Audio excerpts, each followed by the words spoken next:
1400 বছর আগে কোরআন আয়াত নাযিল করছেন। আল্লাহ তাআলা জানেন অদূর ভবিষ্যতে আমার কিছু বান্দারা যেমন গাফেল হয়ে যাবে, ওই গাফেল বান্দাদের সম্মুখে যখন এমন ভাবে কোরআন আয়াত উপস্থাপনা করা হবে, তখন তাদের কিছু মনের ময়লাগুলো দূর হবে। কথা ঠিক কিনা? ওই ব্যাপারে আল্লাহ পাক রব্বুল আলামিন কোরআন আয়াত নাযিল করে দিয়েছেন। إنما المؤمنون الذين إذا ذكر الله وجلت قلوبهم وإذا تليت عليهم آياته زادتهم إيمانا وعلى ربهم يتوكلون। মুমিনরা যখন আল্লাহ তাআলাকে স্মরণ করবে, ওই মুমিনদের অন্তর বিগলিত হয়ে যাবে, নরম হয়ে যাবে। বলেন সুবহানাল্লাহ। ওয়াজিলাত কুলুবুহুম, তাদের অন্তরগুলো নরম হয়ে যাবে, দ্বীনের কাজ করতে ভালো লাগবে। আর আল্লাহ বলেন ওয়াইদা তুলিয়াত আলাইহিম আয়াতুহু, যখন আমার ওই মুমিন বান্দাদের সম্মুখে যখন কোরআনের নিদর্শন তেলাওয়াত করা হয়, যাদাতুহুম ঈমানা, সুবহানাল্লাহ, তাদের ঈমান আরো বৃদ্ধি পেতে থাকে। বলে সুবহানাল্লাহ। শুধু তাই নয়, ওয়া আলাল্লাহি ফালইয়াতাওয়াক্কালিল মুমিনুন, ও সমস্ত মুমিনরা আল্লাহর উপর তাওয়াক্কুল করে। বলেন সুবহানাল্লাহ। আল্লাহ পাক রব্বুল আলামিন কোরআনে আরেক জায়গায় ইরশাদ ফরমান, আমার অদূর ভবিষ্যতে আমার কিছু বান্দারা দুনিয়াতে এমন ভাবে আসবে, আসার পর দুনিয়াকে এমন ভাবে বেষ্টন করে ফেলবে। ওই বেষ্টনকৃত বান্দারা কিন্তু এটাও জানবে আমার কোরআনের আয়াত। আল্লাহ পাক রব্বুল আলামিন হুজুরে আকরাম সাল্লাল্লাহু আলাইহি ওয়াসাল্লামের 1400 বছর আগে এই কোরআনের আয়াত নাযিল করে দিয়েছেন। আফা হাসিবতুম আন্নামা আল্লাহ তাআলা তার বান্দাদেরকে এইভাবে সম্বোধন করেছেন, যারা উদাসীন, ওই সমস্ত উদাসীন বান্দাদেরকে আফা হাসিবতুম আন্নামা খালাকনাকুম আবাসা, তোমরা কি এমনটাই মনে করো আমি তোমাদেরকে অনর্থক সৃষ্টি করেছি? ওই এই কথা মনে করিও না। এই কথা ভেবে দুনিয়াতে এমন ভাবে আকর্ষণ হয়ে দুনিয়াকে এমন ভাবে বেষ্টন করে তোমরা দুনিয়াকে অবহেলা করিয়া আমাকে ভুলিয়া যাইও না। তোমরা কিন্তু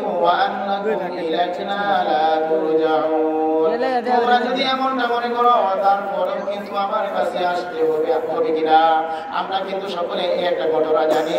বাদশাহ সাদ্দাত একজন ব্যক্তি ছিল, কাফের ব্যক্তি। ওই কাফের ব্যক্তি আল্লাহ পাক রব্বুল আলামিন যে জান্নাত বানাইছেন, ওই জান্নাতের নমুনা তিনিও একটা জান্নাত দুনিয়াতে বানাইছেন। কিন্তু ওই ব্যক্তিও যখন এমন ভাবে জান্নাতের দরওয়াজা পাড়া দিলেন, যখন জান্নাতের দরওয়াজা পাড়া দেন, মালাকুল মউত আজরাইল আলাইহিস সালাতু ওয়াস সালাম শিওরে দরজার সামনে দাঁড়ানো। ওই সময় বলতেছেন, আমি তোমাকে কাছে বসতে বলতেছি, বসো, কথা শুনো। ওই সময় সাদ্দাত বলে, আমি এত কষ্ট মেহনত করিয়া, এত মহব্বত করিয়া একটা জান্নাত তৈরি করলাম, ওই জান্নাতে আমাকে যাওয়ার সুযোগ দাও। আজরাইল আলাইহিস সালাতু ওয়াস সালাম বলেন, আল্লাহর হুকুম, তোমার আর এক কদম সামনে যাওয়ার সুযোগ নাই। এই জন্যই আল্লাহ পাক রব্বুল আলামিন বলেন, ফাইযা জাআ আজালুহুম লা ইস্তাখিরুনা সাআতান ওয়া লা ইস্তাকদিমুন, মানুষ যখন মৃত্যুবরণ করবে, নির্দিষ্ট সময় ঘনিয়ে আসবে।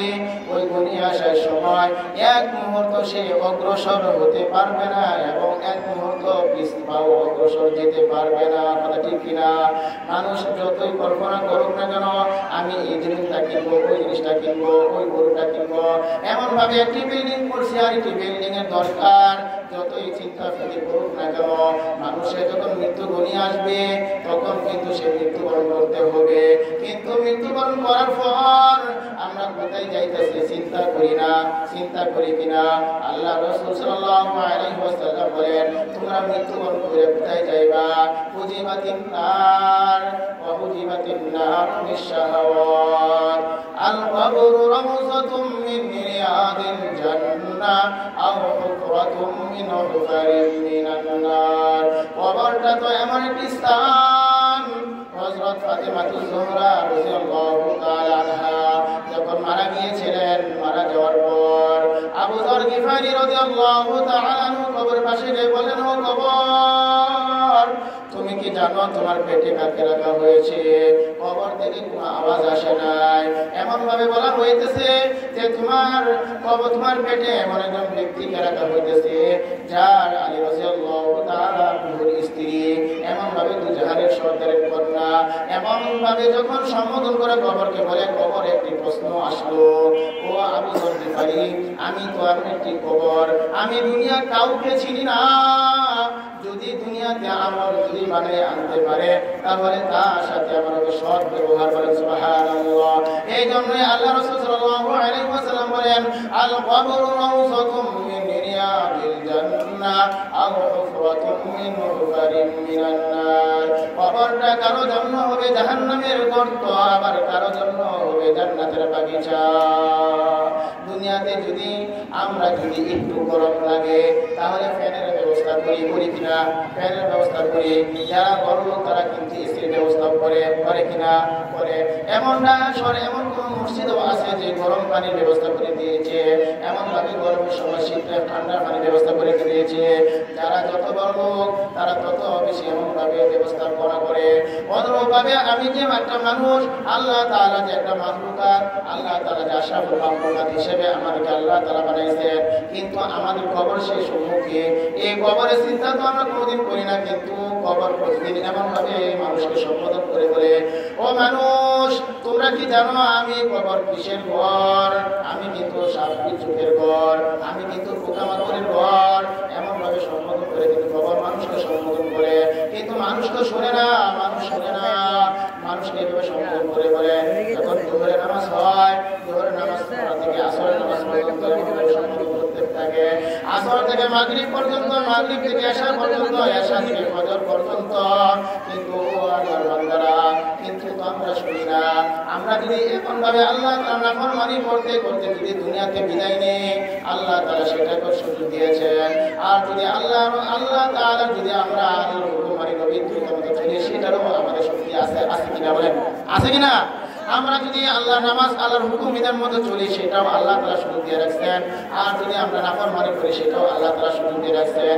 সম্মানিত হাজিরিন আল্লাহ পাক রব্বুল আলামিন এত সুন্দর করে বানাইছেন না এত সুন্দর করে বানাইছেন বানানোর পর আল্লাহ পাক রব্বুল আলামিন এত সমস্ত কিছু আশরাফুল মাখলুকাত বানাইয়া সমস্ত কোন মাখলুকাতের খাদেম হিসাবে আমাদেরকে ব্যবহার করাইতেছে না সমস্ত মাখলুকাত আমাদের খাদেম আর আল্লাহ পাক রব্বুল আলামিন বানাইছেন আমাদের গোলামি করার জন্য কার আল্লাহর কার আমাদেরকে বানাইছেন গোলামি করার জন্য আল্লাহর আর সমস্ত মাখলুকাত বানাইছেন আমাদের গোলামির জন্য এই আসমান বানাইছেন আল্লাহ তাআলা আমাদের গোলামির জন্য এই জমিন বানাইছেন আল্লাহ তাআলা আমাদের গোলামির জন্য জমিন থেকে দান পায় আসমান থেকে বৃষ্টি পায় আল্লাহ পাক রব্বুল আলামিন আমাদের জন্য বাতাসকে আমাদের অধীনে করে দিয়েছেন এমন ভাবে বড় বড় জাহাজ আমাদের অধীন করে দিয়েছেন এমন ভাবে গরু ছাগলকে আমাদের অধীন করে দিয়েছেন এত কিছু মাখলুকাত আল্লাহ পাক রব্বুল আলামিন আমাদের অধীন করে দিয়েছেন ওই সমস্ত মাখলুকাত থেকে আমরা উপকার হাসিল করি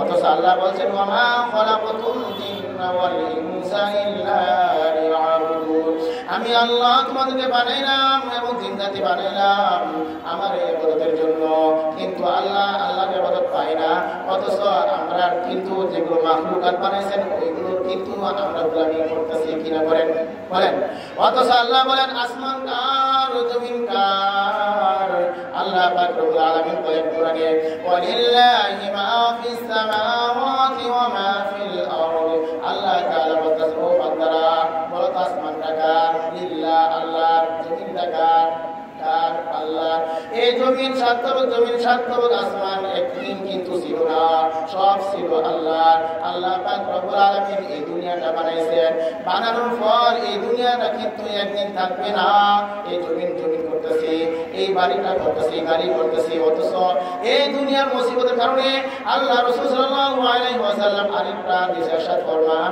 হুজিবাতিন নার বিশাহাওয়াত ওয়া হুজিবাতিল জান্নাতু বিল মাকারি। আল্লাহ পাক রব্বুল আলামিন জাহান্নামটাকে বেষ্টন করে রেখে দিয়েছেন দুনিয়ার লোভ লালসা, দুনিয়ার কি লালসা? দুনিয়ার লোভ লালসা। আর আল্লাহ তাআলা জান্নাতকে বানায় রেখেছেন দুনিয়ার কষ্ট, দুনিয়ার কষ্ট, দুনিয়ার কষ্ট। যারা দুনিয়াতে কষ্ট করতে পারবে তারা মৃত্যুবরণ করবে, সুখ শান্তি থাকবে। আর যারা দুনিয়া কষ্ট করবে না তাদের জন্য সুখ শান্তি হবে না। আল্লাহ রাসূল সাল্লাল্লাহু আলাইহি ওয়াসাল্লাম উম্মতের জন্য কান্না আর কান্না আর কান্না। হযরত জিবরাইল আলাইহিস সালাতু ওয়াস সালামকে আল্লাহ পাঠালেন, যাও আমার নবীর কাছে যাও। যাওয়ার পর নবীকে সান্ত্বনা দেওয়ার জন্য নবীকে বলেন চলেন। চলার পর এক কবর থেকে বলেন বিইذنিল্লাহ, আল্লাহর অনুমতিতে তুমি কবর থেকে জীবিত হও। জীবিত হওয়ার পর ওই কবর ব্যক্তি বলতেছে লা ইলাহা ইল্লাল্লাহু মুহাম্মাদুর রাসূলুল্লাহ আলহামদুলিল্লাহি রাব্বিল আলামিন। আবার জিবরাইল বললেন যাও কবরে চলে যাও। সামনে অগ্রসর হলেন, বললেন তুমি কবর থেকে উঠো। ওই ব্যক্তি আফসোস আফসোস করতে করতে উঠতে শুরু করলো। ওই ব্যক্তিকে বলতেন তুমি কবরে যাও। অর্থাৎ দুনিয়া এমন একটি স্থান, এই দুনিয়া স্থান থেকে যদি কেউ আমল বানিয়ে না নিতে পারে মৃত্যুর পর আর আমল করার সুযোগ নাই, আছে কিনা? নাই। হযরত সুলাইমান আলাইহিস সালাতু ওয়াস সালাম আল্লাহ পাক রব্বুল আলামিন প্রত্যেকটা নবীকে কিছু কিছু মুজিজা দান করেছেন। হযরত মূসা আলাইহিস সালাতু ওয়াস সালামকে কয়টা মুজিজা দান করেছেন? সবচেয়ে বেশি আমাদের রাসূলুল্লাহ সাল্লাল্লাহু আলাইহি ওয়াসাল্লামকে মুজিজা দান করেছেন। হযরত সুলাইমান আলাইহিস সালাতু ওয়াস সালামকে একটা মুজিজা দান করেছেন, এটা শুকরিয়া আমাদের জানা। হযরত সুলাইমান আলাইহিস সালাতু ওয়াস সালাম সমস্ত মাখলুকের কথা বুঝতে পারতেন। শুধু তাই নয়, ওনাকে আল্লাহ তাআলা এমন একটি মুজিজা দান করেছেন, বাতাসের উপর দিয়ে চলাচল করতে পারতেন। কথা ঠিক না বেটি? ওই সময় একজন আবেদ ব্যক্তি ওনার এই আড়াল ওই অবস্থা দেখে বলেন আলহামদুলিল্লাহ বা সুবহানাল্লাহ। ওই হযরত সুলাইমান আলাইহিস সালাতু ওয়াস সালাম সাথে সাথে তার কাছে আসলেন। আসার পর বলতেছেন তোমার এই সুবহানাল্লাহ কিন্তু কিয়ামত পর্যন্ত অবশিষ্ট থাকবে, কিন্তু আমার যে তকওয়া দিয়ে আমি চলাচল করতে পারি আমি মৃত্যুবরণ করার সাথে সাথে শেষ। কিন্তু সুবহানাল্লাহর বিনিময় তোমাকে আল্লাহ তাআলা জান্নাতে অনেক নাজনীম দান করবেন। সুবহানাল্লাহ। কষ্টের সাথে বলতেছি ও মুসলমান, তো চিন্তা করার দরকার, তো চিন্তা করার দরকার। আমাদের জন্য তো জান্নাত আছে, কথা ঠিক না ঠিক? আমাদের জন্য কিন্তু জান্নাত আছে। আমি যদি আপনাদেরকে জিজ্ঞাসা করি ও সম্মানিত হাজিরিন, আপনার 5 কাঠা জমি আছে, ওই 5 কাঠা জমি যদি আপনি ফসল না করেন আপনি কি পাইবেন কিনা? বলে পাইবেন? এক ছড়াক ফসল পাওয়ার আশা করতে পারেন না, আশা করার সুযোগ নাই। কিন্তু হযরত ইব্রাহিম আলাইহিস সালাতু ওয়াস সালাম যখন আল্লাহ পাক রব্বুল আলামিনের পক্ষ থেকে যখন হযরত ইব্রাহিম আলাইহিস সালাতু ওয়াস সালাম কাজ দিয়ে যখন আসলেন, হুজুর আকরাম সাল্লাল্লাহু আলাইহি ওয়াসাল্লাম দুনিয়াতে আসতেছেন, ওই মুহূর্তে হযরত ইব্রাহিম আলাইহিস সালাতু ওয়াস সালাম বলেন যে তোমার উম্মতকে আমার পক্ষ থেকে সালাম জানাইবা, আরেকটা কথা বলে দিয়ে আসবা। আরেকটা কথা হলো জান্নাতের মাটিটা খুব উর্বর। বলে সুবহানাল্লাহ। জান্নাতের মাটি খুব উর্বর, ওই মাটিতে যেন দুনিয়ার তোমার উম্মতেরা যেন থেকে দুনিয়াতে যেমন ভাবে আমরা জমিনগুলো ফসল করার আগে কত সুন্দর করে ট্রাক্টর দিয়ে আল বাড়ি এমন ভাবে পরে মই দেওয়া হয়, কত সুন্দর উঁচু নিচু জায়গাকে সমান করা হয় সুন্দর করে দান হওয়ার জন্য। অনুরূপভাবে জান্নাত কিন্তু এমন একটি স্থান, উর্বর স্থান। যদি একবার সুবহানাল্লাহ বলা হয় তাহলে একটি গাছ রোপণ করে দেওয়া হয়। একটি গাছ এমন একটি গাছ যেই গাছের তলদে যেমন একটি ছায়া থাকে, ওই ছায়া যদি একটি তেজি ঘোড়া 500 বছর দৌড়ায় তারপরেও শেষ করতে পারবে না। সুবহানাল্লাহ।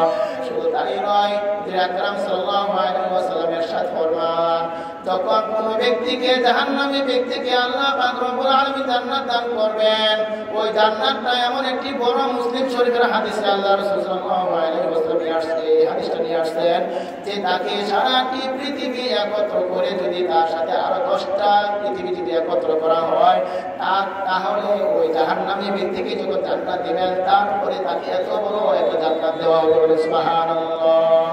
অসম্মানিত হাজিরিন, আমরা দুনিয়াতে যদি সারাটি জীবন যদি কষ্ট করি, যদি মেহনত করি জমিনের পিছনে ক্ষেতের পিছনে এমন ভাবে মেহনত করতে যদি মৃত্যুবরণ করি, তারপরে কিন্তু একটা ইটের ঘর কিন্তু করতে সামর্থ্য হয়, কিন্তু এই ইটটি 200 দ্বারা যদি আমরা করতে চাই পারবো? একটা ঘর আমাদের দ্বারা সম্ভব নয়। কিন্তু জান্নাতের ঘরগুলো কিসের হবে বলেন? কিসের হবে? স্বর্ণের হবে। প্রত্যেকটা জান্নাতের ঘর হবে স্বর্ণের, এমন ঘাটটি হবে স্বর্ণের। বলেন সুবহানাল্লাহ।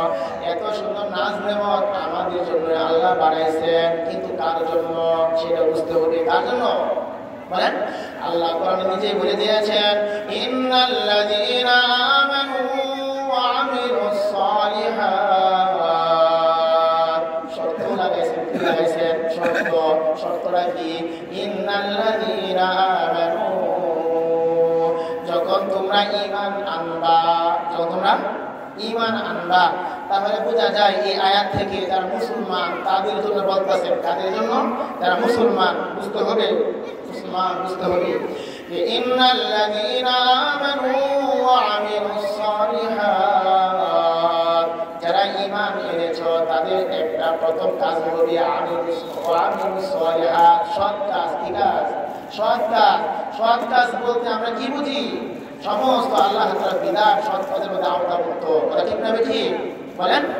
যদি আমরা নামাজ পড়ি আর যদি রোজা না রাখি, তাহলে কি সমস্ত কাজ ভিতরে প্রবেশ করে নাই? সমস্ত সৎ কাজ এর মধ্যে ওয়ামিলুস সালিহাত, জমার সিগা নিয়ে আসছেন, বহু বছরের সিগা নিয়ে আসছেন। সমস্ত সৎ কাজ যদি এগুলো করতে পারো মুসলমান, তাহলে তোমার জন্য কি আমি রেখে দিয়েছি তুমি জানো? ওয়ামিলুস সালিহাত জান্নাতিন তাজরি মিন তাহতিহাল আনহার। আমার যারা গোলামি করবে, আমার প্রতি যারা ঈমান আনয়ন করবে, আমি ওই সমস্ত বান্দাদেরকে ঠকাবো না। সুবহানাল্লাহ। ওই সমস্ত বান্দাদেরকে আল্লাহ ঠকাবেন না। ওই সমস্ত বান্দাদের জন্য আমাকে জান্নাত রাখছেন, যে জান্নাতের তলদেশ দিয়ে নদী প্রবাহিত হবে। বলেন সুবহানাল্লাহ। এত সুন্দর জান্নাত আল্লাহ তাআলা রাখছেন, কোনদিন খেয়ে পেট ভরবে না, শুধু আকর্ষণ বাড়বে। কি করবে? বাড়বে। সম্মানিত হাজিরিন, আমাদেরকে আল্লাহ পাক রব্বুল আলামিন 4 জন নবীর গুণান্বিত করিয়া জান্নাতে রাখবেন। কয়জন নবী? বলে কয়জন নবী? 4 জন নবী। হযরত আকরাম সাল্লাল্লাহু আলাইহি ওয়াসাল্লামের মতো আকলাক দান করবেন, হযরত দাউদ আলাইহিস সালাতু ওয়াস সালামের মতো কণ্ঠস্বর দান করবেন, হযরত ইউসুফ আলাইহিস সালাতু ওয়াস সালামের মতো সৌন্দর্য বানাবেন, হযরত আদম আলাইহিস সালাতু ওয়াস সালামের মতো লম্বা বানাবেন। বলেন সুবহানাল্লাহ। হযরত দাউদ হযরত আদম আলাইহিস সালাতু ওয়াস সালাম ছিলেন 70 ফুট লম্বা, 5 ফুট লম্বা, 70 ফুট লম্বা ছিলেন হযরত ইউসুফ আলাইহিস সালাতু ওয়াস সালাম। এমন সৌন্দর্য অনেক মহিলারা ধারণা করেছিল যে ওসলাইকা, তুমি একটা পুরুষের জন্য এত কি পাগল হইলা? বলতাছে, তুমি কি জানো আমি কার জন্য পাগল হয়েছি? কত না, তাহলে তোমরা দেখবা। ঠিক আছে, সময় নির্ধারণ করলো। সময় নির্ধারণ করিয়া যখন কি করলো, এমন ভাবে পর্দা পালাইলো। পালানোর পরে সবাইকে একটি করে হাতে ছুরি দিল এবং একটি ফল দিল। যখন এমন ভাবে দেওয়ার পর যখন পর্দা সরিয়ে দিল, বলতেছে এখন ফলটা কাটো। যখন ফল কাটতে শুরু করলো, আর যখন ইউসুফ আলাইহিস সালাতু ওয়াস সালাম দিকে তাকাইলো, সকলেই ফল কেটে হাত কাটতে শুরু করলো। সুবহানাল্লাহ। হযরত ইউসুফ আলাইহিস সালাতু ওয়াস সালামের মতো সৌন্দর্য দান করবেন। সৌন্দর্য হওয়ার দরকার আছে না? এত সুন্দর দান করবেন। হযরত দাউদ আলাইহিস সালাতু ওয়াস সালামের মতো কণ্ঠস্বর দান করবেন। হযরত দাউদ আলাইহিস সালাতু ওয়াস সালাম এত কণ্ঠ ছিল, এত আল্লাহ তাআলা তাকে কণ্ঠরাত শক্তি দান করছিল। যখন তিনি কোরআন তেলাওয়াত করতেন, যখন জুমার নামাজ পড়াইতেন, সমস্ত নদীর মাছ কাছে এসে ভিড় জমাতে বলে সুবহানাল্লাহ। আল্লাহ পাক রব্বুল আলামিন যারা জান্নাতি হবে ওই সমস্ত মানুষদেরকে হযরত দাউদ আলাইহিস সালাতু ওয়াস সালাম তো কণ্ঠস্বর দিয়ে বলবেন সুবহানাল্লাহ। আর আমাদের রাসূলুল্লাহ সাল্লাল্লাহু আলাইহি ওয়াসাল্লাম আখলাক করবেন। আমাদের নবী কেমন আখলাক ছিল? অনেক সুন্দর না? সেটা আল্লাহ তাআলা নিজেই কোরআনে বলেছেন কতটুকু ভালো ছিলেন, সেটা আল্লাহ তাআলা নিজেই গুণাগুণ বর্ণনা করে দিয়েছেন। এই জন্য সম্মানিত হাজিরিন, সময় বেশি নেব না, আমি শুধু আপনাদের সামনে পরিচিত হওয়ার জন্য আসছি, আর কিছু না, দোয়া নেওয়ার জন্য।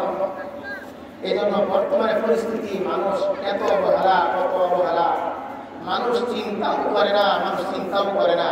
আল্লাহ বলেন যারা দুনিয়া চাবে আমি তাদেরকে কিঞ্চিত পরিমাণ দুনিয়া দেয়া দিব, আর যারা আখিরাত চাবে আমি আল্লাহ তাদেরকে আখিরাত দ্বিগুণ বাড়িয়ে দিব। সুবহানাল্লাহ। বেলাল হাবশী রাদিয়াল্লাহু তাআলা আনহু, আপনারা সকলেই জানেন বেলাল হাবশী রাদিয়াল্লাহু তাআলা আনহু কি বড় ছিলেন, এত সুন্দর ছিলেন, কোন দিক দিয়ে কিন্তু এত সুন্দর ছিলেন না, একজন কালো ব্যক্তি ছিলেন। তারপরেও কিন্তু আল্লাহর কাছে যারা এত সুন্দর ছিলেন, আবু জাহল ছিলেন, নেতা ছিলেন, হ্যাঁ, এত সুন্দর থাকা সত্ত্বেও আল্লাহ কারে পছন্দ করছে বলে তিনি? বেলাল হাবশীকে। বেলাল হাবশীকে কেন পছন্দ করছেন? আল্লাহর হুকুম মানার কারণে নাকি আল্লাহর হুকুম বাদ দেওয়ার কারণে? কথা বলেন। আল্লাহর হুকুম মানার কারণে এত কষ্ট করছেন, শেষ পর্যায়ে হযরত আবু বকর সিদ্দিক রাদিয়াল্লাহু তাআলা তাকে আযাদ করে দিয়েছেন। বলেন সুবহানাল্লাহ। তাকে কিনে আযাদ করে দিয়েছেন। সম্মানিত হাজিরিন, তাহলে আল্লাহ তাআলার কাছে কবুল হওয়া সেটা কিন্তু বড় হলে কবুল হবে এমন কিছু না। আল্লাহ তাআলার কাছে মেম্বার হইতে হবে, চেয়ারম্যান হইতে হবে, আলেম হইতে হবে এমন কিছু, এমন কিন্তু না। আল্লাহর কাছে গ্রহণযোগ্য হতে হবে আমলের মাধ্যমে। কিসের মাধ্যমে বলেন? আমলের মাধ্যমে। যারা আমলের মাধ্যমে ওই আল্লাহ হইতে পারে তাদের ক্ষেত্রে আল্লাহ কি বলছেন জানেন? আলা ইন্না আউলিয়া আল্লাহি লা খাউফুন আলাইহিম ওয়া লা হুম ইয়াহজানুন। আল্লাহ পাক রব্বুল আলামিন কোরআনে ইরশাদ ফরমান, ওই আল্লাহর কোনো ভয় নাই, কোনো ফেরেশতা নাই। আচ্ছা বলে তো ওই আল্লাহ কোনো ফেরেশতা? ওই আল্লাহ কোনো ফেরেশতা? ফেরেশতারা ওই আল্লাহ হয় না, ওই আল্লাহ হয় সাধারণ মানুষ। কারা? সাধারণ মানুষ। যদি কিছু কাজ করে চলতে পারে তাহলে সে ওলি হওয়ার সম্ভাবনা। কয়েকটা কাজ হালাল জিনিস সে অন্বেষণ করবে, বক্ষণ করবে, আল্লাহর হুকুম মেনে চলবে, নবীর তরিকার উপর চলবে, এই কিছু কাজ করতে পারলে, মুআমালা ঠিক রাখবে, তাহলে সে আল্লাহ ওলি হওয়া সম্ভব। আল্লাহর ওলি হওয়া সম্ভব। এমন আল্লাহ ওলিদের জন্য আল্লাহ বলতেছেন তাদের কঠিন মুসিবত কোনো ভয় নাই। কি নাই? কোনো ভয় নাই, কোনো ভয় নাই। আরেকটা কথা বলে আমি শেষ করতেছি। সম্মানিত হাজিরিন, এখানে যারা আমরা এখানে আসছি আলহামদুলিল্লাহ সকলে নামাজি। সকলে কি নামাজি না? সকলে আমরা নামাজি। এই জন্য আমরা আগে আসতেন, আসবেন ইনশাআল্লাহ। নামাজির এই কথা শুনে বেশি। এই জন্যই আল্লাহ পাক রব্বুল আলামিন, আল্লাহ রাসূল সাল্লাল্লাহু আলাইহি ওয়াসাল্লাম ইরশাদ ফরমান, একটা কথা শুনেন, মনোযোগ সহকারে শুনবেন, আবেগের সাথে বলতেছি। এই কথাটা সকলেই মনে রাখবেন। আজকে থেকে বিপরাত পর্যন্ত দুইটা কথা বলবো, শেষ। মেশকাত শরীফের হাদিস।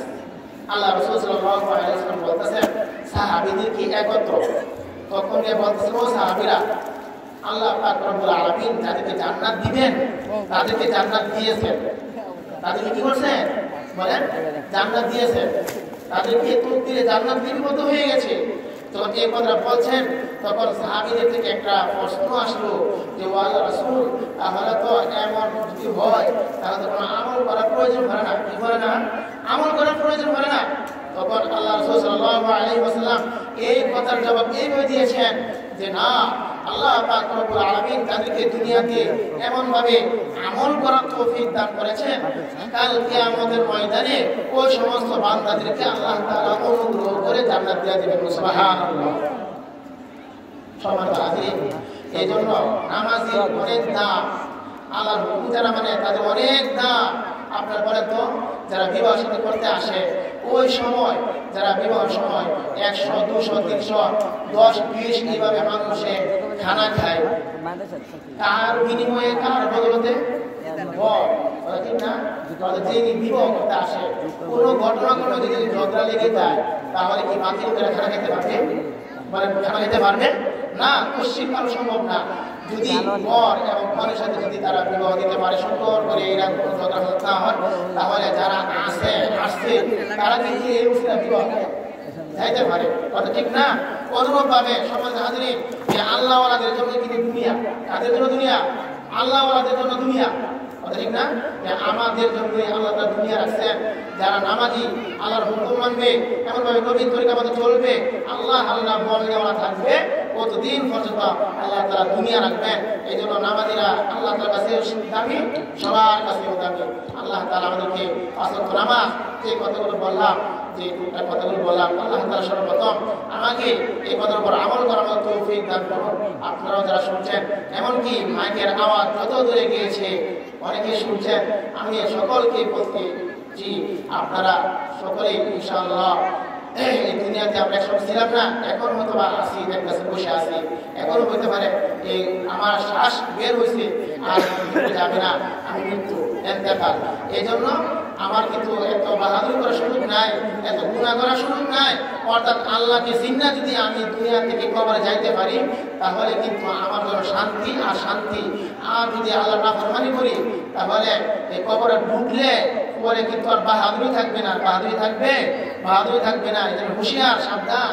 এই জন্য কোথায় কোথায় যেতে হবে, কোন নৌকার যাত্রী, ওই চিন্তারা সর্বদাই আগে রেখে আমাদের সময়টুকু অতিবাহিত করতে হবে। আল্লাহর জান্নাতকে ভয় করতে হবে, আল্লাহকে ভয় করতে হবে। যদি আমরা করতে পারি, তাহলে আল্লাহ আমাদের প্রতি রাজি খুশি থাকবেন। আর আমরা যখন মৃত্যুবরণ করবো, ওই সময় আল্লাহ আমাদের রাজি খুশি থাকবেন। মৃত্যুবরণ করার পরে 5টা কাটি আছে, এগুলো যদি আমাদেরকে আল্লাহ রাজি খুশি থাকে, তাহলে ইনশাআল্লাহ বিনা হিসেবে জান্নাত, ওই জান্নাত গেলেই কত মজা আর আনন্দ। আল্লাহ তাআলা এগুলো সামনে রেখে সর্বদাই আমাদেরকে ভালো ভালো আল্লাহর হুকুম, আল্লাহর সব কাজ, হুকুম, আহকাম, নবী করিম সাল্লাল্লাহু আলাইহি ওয়াসাল্লামের তরিকার উপর সকলকে আমল করার মতো তৌফিক দান করুন। সর্বদা যেন আমি আমল করতে পারি, আপনারাও যারা শুনছেন, আল্লাহ তাআলা যেন সকলকে আমল করার মতো তৌফিক দান করেন। ওয়া আখিরু দাওয়ানা আলহামদুলিল্লাহি রাব্বিল আলামিন। আলহামদুলিল্লাহ। হযরত আলোচনা করতেছিলেন, যেহেতু মঞ্চে আমাদের আরেকজন মেহমান ইতিমধ্যে উপস্থিত হয়েছেন, এই জন্য ওনাকে অতিরিক্ত সময় না দিতে পেরে আন্তরিকভাবে দুঃখিত। সম্মানিত হাজিরিন, আমরা মাশাআল্লাহ অনেক ভাইরা মঞ্চে এসে গেছেন, তবে আপনাদের বসাটা আমাদের এলোমেলো বিচ্ছিন্নভাবে না বসে, যেহেতু আমরা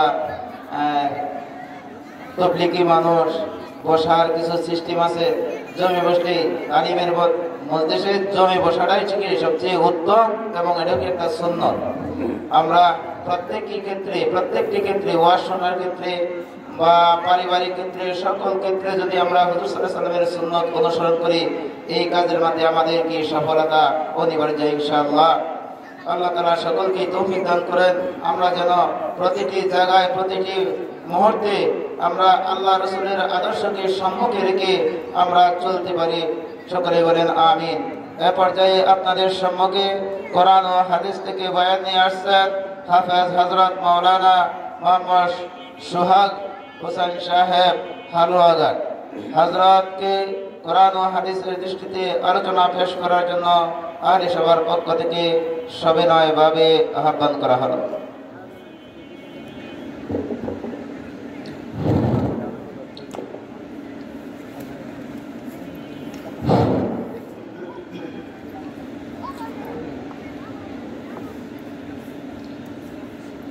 السلام عليكم ورحمة الله وبركاته. الحمد لله نحمده ونستعينه ونستغفره ونؤمن به ونتوكل عليه ونعوذ بالله من شرور أنفسنا ومن سيئات أعمالنا. من يهده الله فلا مضل له ومن يضلله فلا هادي له. ونشهد أن لا إله إلا الله وحده وحده لا شريك له ونشهد أن سيدنا وسندنا وحبيب ربنا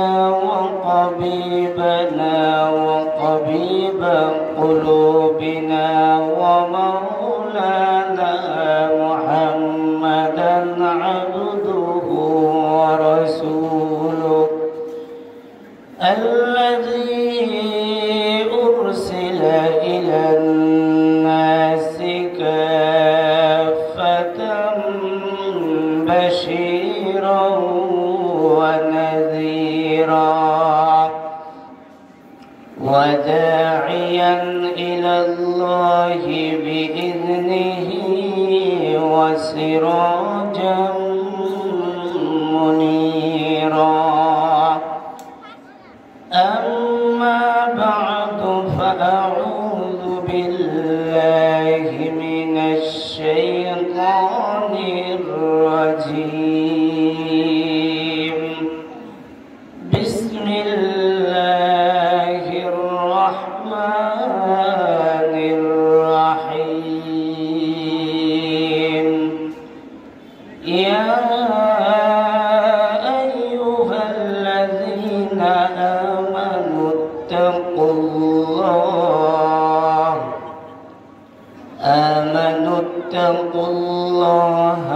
وقولوا قولا سديدا وقال تعالى في آية أخرى يا أيها الذين آمنوا قوا أنفسكم وأهليكم نارا بارك الله لنا ولكم في القرآن العظيم ونفعنا وإياكم بالآيات والذكر الحكيم وقال النبي صلى الله عليه وسلم لا يقعد قوم يذكرون الله تعالى إلا حفتهم الملائكة وغشيتهم الرحمة ونزلت عليهم السكينة وذكرهم الله في من عنده أو كما قال النبي عليه الصلاة والسلام الحمد لله الله سبحانه وتعالى دربار লাখো কোটি শুকর ও সুজুদ যে মহান রব্বুল আলামিন আমাদেরকে জান্নাতের বাগানে বসার বয়ান শোনার তৌফিক দান করেছেন সেই জন্য রব্বুল আলামিনের দরবারে শুকরিয়া আদায় করি আলহামদুলিল্লাহ শুকরিয়াটা হয়নি অবস্থান তো বাড়বে সকলেই অন্তরের অন্তঃস্থল থেকে শুকরিয়া আদায় করি আলহামদুলিল্লাহ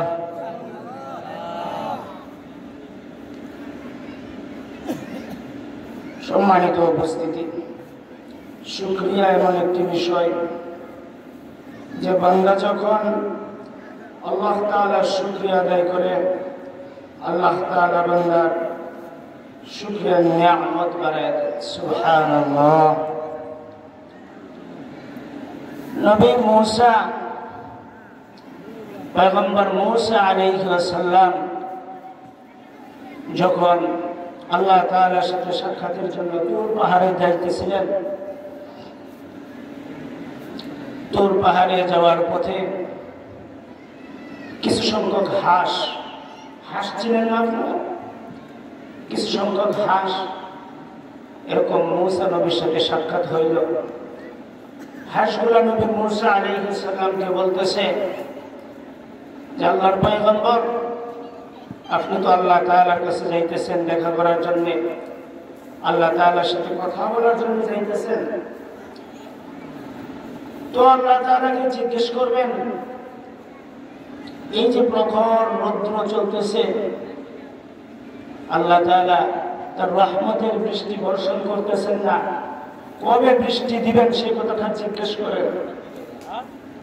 নবী মূসা আলাইহিস সালাম যখন আল্লাহ তাআলার সাথে কথাবার্তা বলে চলে আসবেন, ওই মুহূর্তে হাঁসগুলার কথা স্মরণ হইল। নবী মূসা আল্লাহ তাআলাকে জিজ্ঞাসা করতেছেন যে আল্লাহ তাআলা, কিছু সংখ্যক হাঁস তাদের সাথে রাস্তায় সাক্ষাৎ হইল, তারা জিজ্ঞাসা করছে আপনি কবে রহমতের বৃষ্টি দিবেন, হাঁসগুলা উপকৃত হবে, শান্তি লাভ করবে। আল্লাহ তাআলা জবাব দিলেন যে আমি তো আমার রহমতের বৃষ্টি দিব আজ থেকে 40 বছর পর দিব। সম্মানিত উপস্থিতি, এই ঘটনাটা আনার ইচ্ছে হলো এটাই যে আজকে আমাদের জবান থেকে সুবহানাল্লাহ, আলহামদুলিল্লাহ, লা ইলাহা ইল্লাল্লাহু আল্লাহু আকবার এই সমস্ত কালিমাগুলো বাহির হয় না। আজকে আমরা চলতে ফিরতে দুনিয়ার যত ফাহেসা গান বাজনা আছে এগুলো আমাদের জবান থেকে বাহির হয়, আর এগুলোর দ্বারা তো কোনো ফায়দা নাই। নবী মূসা আলাইহিস সালাম যখন নাকি আল্লাহ তাআলার সাথে কথা বলে চলে আসতেছেন, ওই সময় প্রতিমধ্যে আবার হাঁসগুলোর সাথে সাক্ষাৎ হইল। হাঁসগুলা বলতেছে, হ্যাঁ নবী মূসা, আল্লাহ তাআলার কাছে আমাদের কথা জিজ্ঞাসা করেছিলেন কিনা, আল্লাহ তাআলা তার রহমতের বৃষ্টি কবে দিবেন? নবী পয়গম্বর মূসা আলাইহিস সালাম বলতেছেন, হ্যাঁ জিজ্ঞাসা করেছিলাম। আল্লাহ সুবহানাহু ওয়া তাআলা বলেছেন আজ থেকে 40 বছর পর বৃষ্টি দান করবেন। হাঁসগুলাই কথা শোনার সাথে সাথে তাদের জবান থেকে অটোমেটিকলি সুবহানাল্লাহ বাহির হয়ে গেল। আল্লাহ তাআলা শুকর আদায় করলো।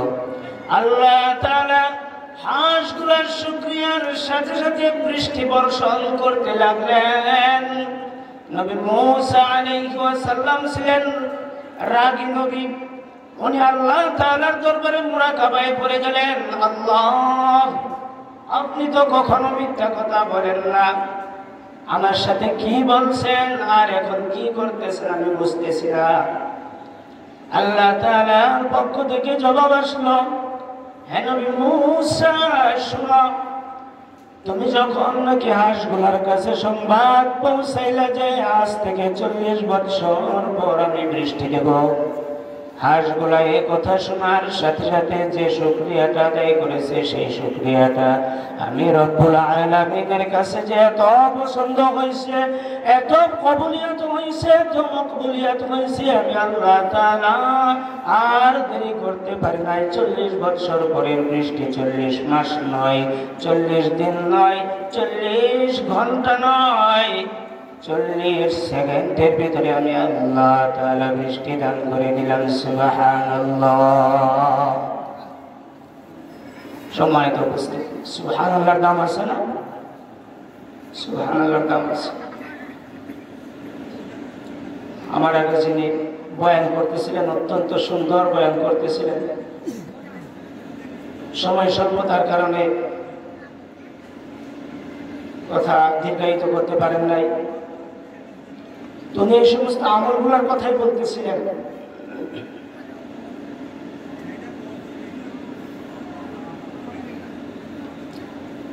তো আমাদের জবান থেকে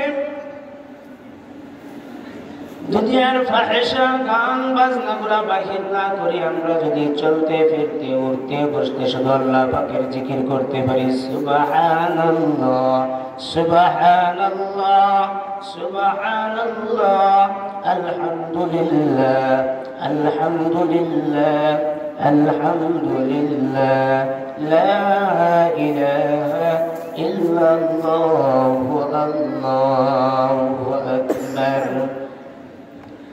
আল্লাহ সুবহানাহু ওয়া তাআলা আমাদেরকে জমিনের ভিতরে পাঠাইছেন একমাত্র শুধুমাত্র কেবলমাত্র তার ইবাদত বندگی করার জন্য। আরে ইবাদত বندگی কেমনে করব তার কিছু সিস্টেম আছে। সিস্টেমগুলো ঘরে বসে থাকলে সিস্টেমগুলো জানা যাবে না।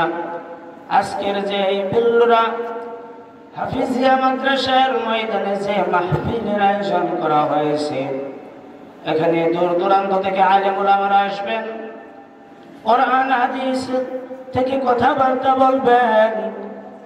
ওনাদের কথাবার্তা শুনে শুনে আমরা যদি আমল করতে পারি, ওনারা যে দিক নির্দেশনাগুলো দিবেন আমাদেরকে, এই সমস্ত দিক নির্দেশনাগুলো যদি আমরা আমল করতে পারি, তাহলে আমরা আমলগুলা কিভাবে করব, নামাজ কিভাবে পড়তে হবে, শরীয়তের অন্যান্য হুকুম আহকামগুলা কিভাবে মানতে হবে, যেগুলা ছাড়ার কথা সেগুলা কেমনে ছাড়তে হবে, এগুলা আলেম ওলামাদের জবান থেকে আমরা শুনতে পারবো। তাই আসুন আমি বলবো, এখনো যারা এদিক সেদিক ঘোরাফেরা করতেছেন ও ভাইরা, দোকানপাটে চার দোকানে যারা এখনো বসে আছেন, আমি সকলকে আহ্বান করবো আপনারা সকলেই প্যান্ডেলের নিচে চলে আসুন। ভাইয়েরা সকলে প্যান্ডেলের নিচে চলে আসুন।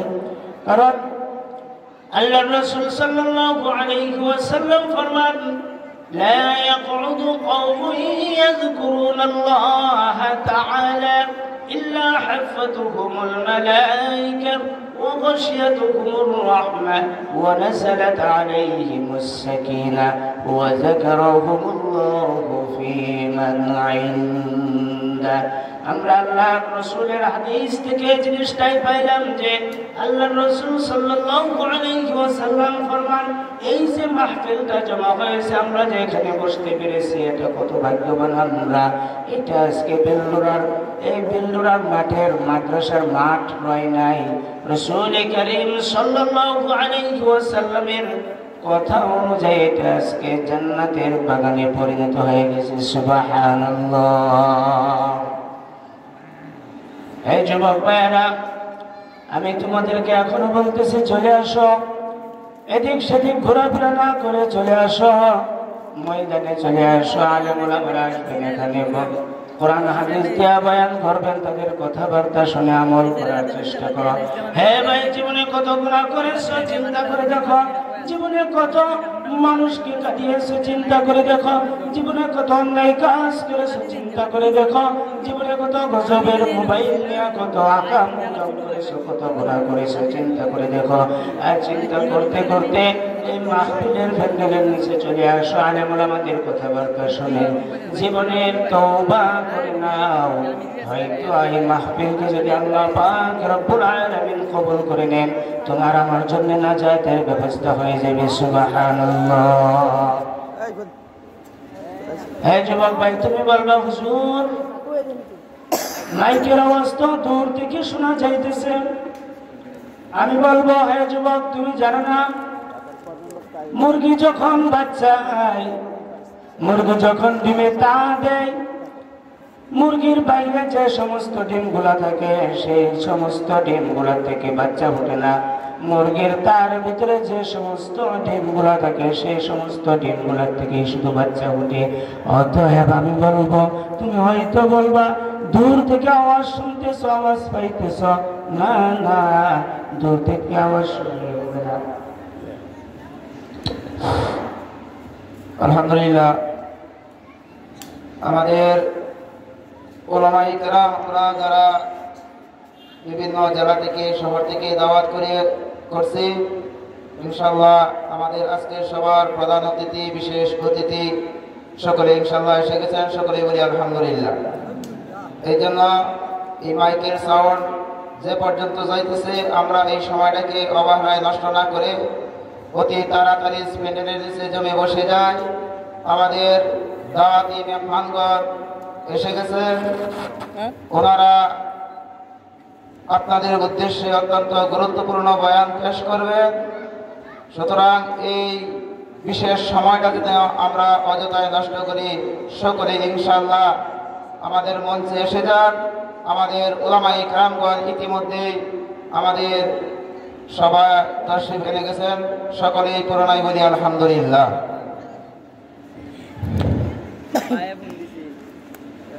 সম্মানিত উপস্থিতি,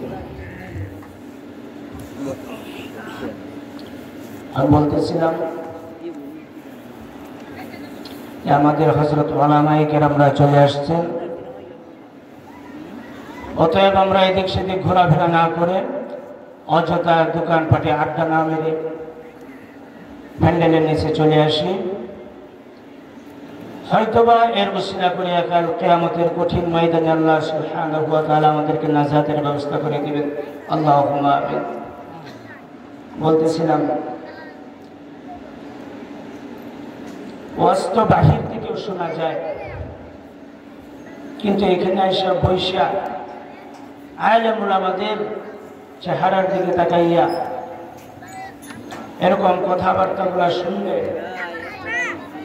এর ভিতরে একটা ফায়দা আছে। তাদের নুরানি চেহারার দিকে তাকাইয়া কথাবার্তা শুনলে আল্লাহ তাআলা সগীরা গুনাহগুলো মাফ করে দেবেন, সুবহানাল্লাহ। সম্মানিত হাজির,